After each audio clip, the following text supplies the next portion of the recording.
it's just me, but I've been sort of emotionally down since after Bravo B's disqualification yesterday. Yeah. I've not really been myself. I mean, guys, it's quite strange the way I'm sad. I'm actually sad for all parties involved in this matter. All right. I'm sad for Liema being the person of conversation. I'm sad for Mpumi as well. I'm sad for Makhekhe, who is still in the house and stands the possibility of getting ostracized or sort of excommunicated by his fellow housemates, especially the females, over this matter. Now, major of all is Bravo B. This guy is going out there back into a community that sees him as a monster, that sees him as a rapist already. And oh my God, his mental health scares me. Like the state of his mental health moving forward actually scares me. And this is not me taking his side, all right? But I'm just going to leave it right there. I'm just trying to let you all know how I feel, you know, where my mind is at the moment. So as I said before, I'm not going to bore you all with the details of what I have to say, all right? We're going to have that conversation properly by 3 p.m. today, 3 p.m. WAT on my channel, our usual YouTube live conversation. So I want to appeal to all of you to please make it a date with us. Come through. Do not miss out. There is a lot of learning to do. I want to learn. Yeah, I want to learn. So there's a lot of learning to do. There's a lot of enlightenment to be received from today's conversation, because this particular issue is a very sensitive one. Yes.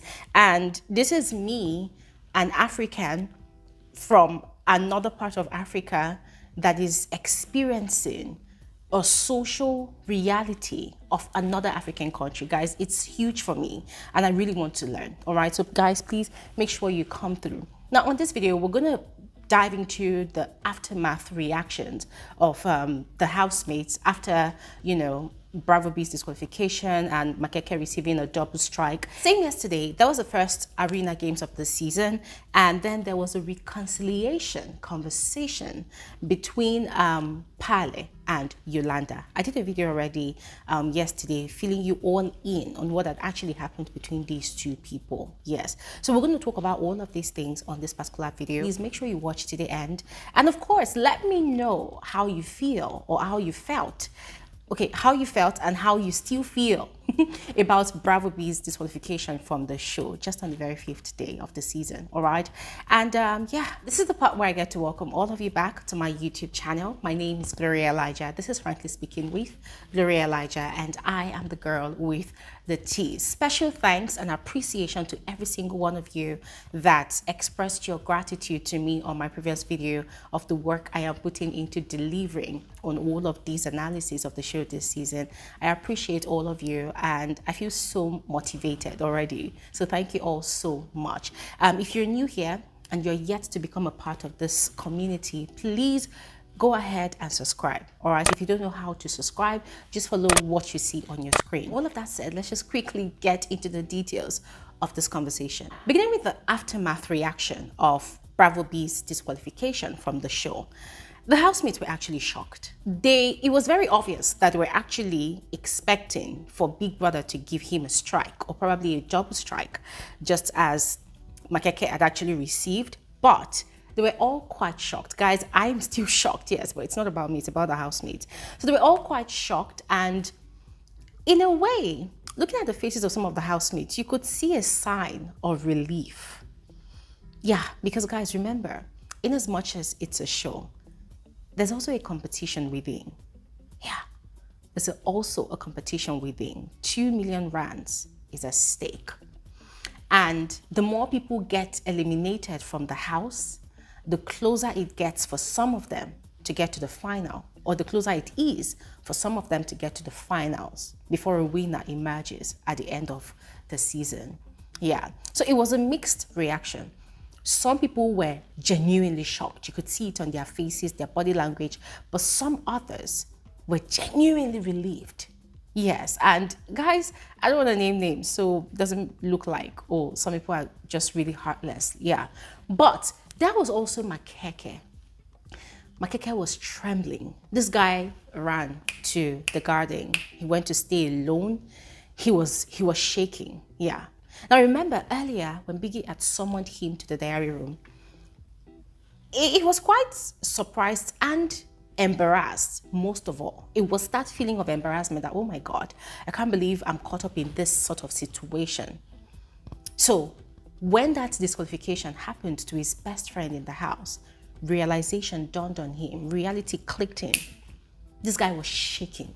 Because at that moment, you could tell that he realized that he was probably going to become, what do they call these people now? Outcast, yes. He was probably going to become an outcast in the house. Because right after he went outside, Nayo made a statement that rubbed off on me the wrong way. Now, some of the other housemates were expressing their shock that, oh my God, what happened? And they were trying to analyze the conversation. And Neo opened their mouth and said that, oh, now I don't feel safe in this house. What about the other one? He's still out there. He's still in the house. I'm like, is this Neo being Neo right now? Or is this the disruptor in Neo that's actually speaking? Now, I understood where that, expression was coming from. But on the flip side, I kind of felt like that was slightly insensitive. Correct me if I'm wrong, guys, but that was how I felt. Like, okay, Neo, what do you want? This guy has been given a double strike. Do you want Big Brother to disqualify him as well? Now, some of the other female housemates, they did not specifically open their mouth to say the same thing, but there was Els who was crying. As she's trying. Fuck. Yo, guys. That's a break. Guys, Els was really crying. And I was concerned because I was wondering, like, okay, what's going on? And she was saying that it just dawned on her that this just happened, that these people had such a conversation, that she's been very playful with Bravo B, and she did not know that he was capable of saying or even thinking about such a thing. That the fact that they've all been having their shower moments together as a house, it just dawned on her that she shared the bathroom with someone like him. Now, this rubbed off on me in two ways again. On the one hand, I could totally understand, right? It's like, for instance, someone killed someone and you realize that, oh my God, I've actually been living under the same roof with a murderer. I've actually been sharing the same things with a murderer. You get. So I felt like that was the trauma she was going through at that point in time. But on the flip side, I felt like, well, isn't that too harsh of a judgment on Bravo B? Now, guys, I don't know if you get what I'm doing here. I'm in Nigeria, living in Nigeria, and there is a way things are done over here. There in South Africa, there's a way things are done in South Africa, and a South African would definitely have an entirely different reaction from me. South African would definitely think different from how I am thinking about this whole situation. But anyways, back to the housemates' reaction. It kind of now felt like most of the housemates just gave space to Makhekhe. But I love what Bravo B did, because that judgment happened right before they had the arena games. So Bravo B was the one housemate that had gone out to the garden to go encourage Makhekhe to come back into the house and prepare to go to the arena, not to be swallowed up. Sorry guys, I just said swallowed up and I just remembered the OTDJ scandal. Have you ever been swallowed? I'm sorry guys, I can't believe I'm thinking about such a thing. Apologies guys, I don't even know what came over me. Anyways, the housemates had the arena games and Jari emerged the first arena games winner of the season. He won 5,000 rands. So congratulations to him. And honestly, guys, I was watching the arena games and my mind was not just there, because I had a lot of things running through my head with regards to Bravo B's disqualification. Now, fast forward to after the arena games, Yolanda had actually had a conversation with Makhekhe, and I found it to be quite nice of her. Yes, she was the only housemate at that point in time that even bothered to have a conversation with this guy. So she was advising him.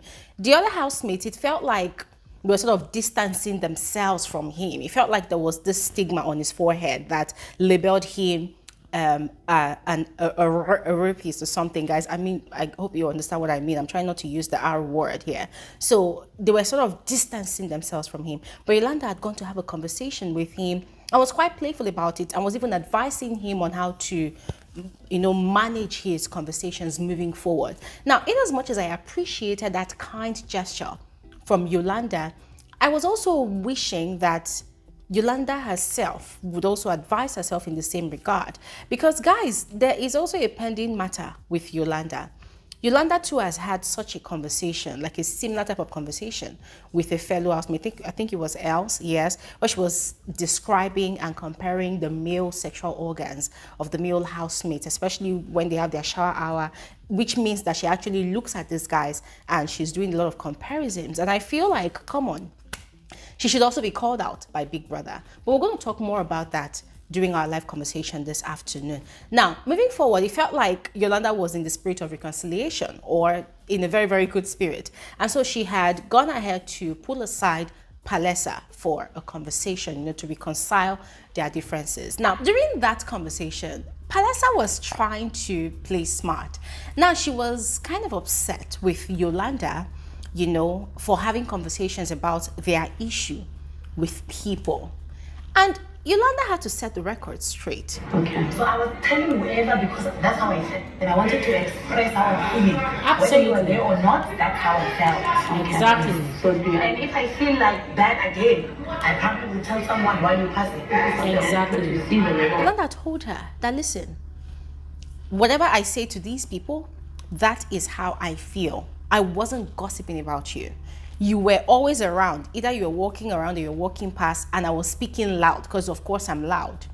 So it is how I feel, and people handle their issues and their emotions differently. So that is how I know how to handle my emotions. And guys, in as much as I'm one of those people that don't like discussing my grievances with other people before having it with the person that actually, aggrieved me, I totally understood where Yolanda was coming from. According to her, the way she knows how to deal with issues is because of how she is, her personality and all whatnot might come off a bit aggressive sometimes. She would rather have a conversation with people that she trusts and people that she can listen to first. And then after she's able to forget her emotions, they will advise her on the best approach to take and even help her see where she has gone wrong in that matter. And then it gives her direction on how to approach the conversation with this person that she's had issues with. So the way she explained it, guys, I really understood. And for real, I liked the way she set the record straight with Palesa. Because, there's this thing about Palesa. I like her, I respect her, but I've noticed that there's a way she places herself on this high moral pedestal. Like, it's like I'm the one that is the most sanctified in the house. And sometimes when I sense that energy from her, I just laugh. I'm like, girl, don't worry. We will see if you can continue to carry this image till however long your stay is in Big Brother's house. Because sometimes I feel like she's just too guarded. This whole moral sanctity thing, I just feel like it gets a lot too much. But sadly, we did not get to see the end of that conversation because a lot of things was happening in the house. Housemates were in an unusually excited mood. They were singing and dancing to all sorts of South African songs that they were, performing by themselves. They were all so excited. And so I was wondering, like, okay, are these people just trying to bring life back into the house, to curb the moodiness of everything? Or are they excited for real that, it's one man down, many more days to go? Guys, what do you think? Finally, Makhekhe apologized to the whole house, yes. Some people were in the jacuzzi, they were having fun. And, after his conversation with Yolanda, he was trying to, make things right. Because he also sensed the distance. Automatically, people were giving him space like he's a killer or something. So he had told Mitch, the head of house, that he just needed about 5 minutes of their time. And Mitch had been able to summon everybody to the garden around the pool. And he had apologized to the whole house. He had admitted to his wrongs, to his mistakes, and he had promised to do better. Now, you could tell that some people, were okay with the apology, but there was Liema. She looked sort of scared or sort of wary. Okay, let me not use the word scared. She looks like she doesn't really believe what he has said.